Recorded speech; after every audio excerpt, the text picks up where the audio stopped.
അസ്സലാമു അലൈക്കും വറഹ്മത്തുള്ളാഹി. പൊന്നാനിയിലെ തോട്ടുങ്ങൽ പള്ളി 800 വർഷത്തിൽ അധികം പഴക്കമുള്ള മഹത്തായ മസ്ജിദാണിത്. പൊന്നാനിയിലെ ആദ്യത്തെ പള്ളിയാണ് തോട്ടുങ്ങൽ പള്ളി.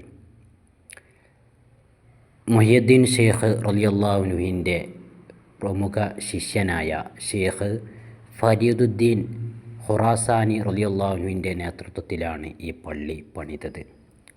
ഈ പള്ളിയുടെ മിമ്പറ പൊന്നാനിയിലെ വലിയ ജുമാഅത്ത് പള്ളിയിലെ മിമ്പറയോടും അതുപോലെ തന്നെ വെളിയങ്കോട് ജുമാഅത്ത് പള്ളിയുടെ മിമ്പറയോടും സാദൃശ്യമുണ്ട്.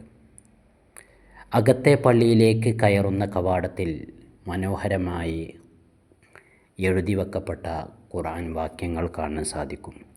ഈ പള്ളിയുടെ പരിസരത്താണ് പ്രമുഖ വലിയായ ഷേഖ് ഹുസൈൻ റളിയല്ലാഹു അൻഹുവിൻ്റെ മഖ്ബറ സ്ഥിതി ചെയ്യുന്നത്. പൊന്നാനിയിലെ പുരാതനമായ മഹത്തായ മസ്ജിദാണ് പൊന്നാനി തോട്ടുങ്ങൽ പള്ളി. അസ്സലാമു അലൈക്കും.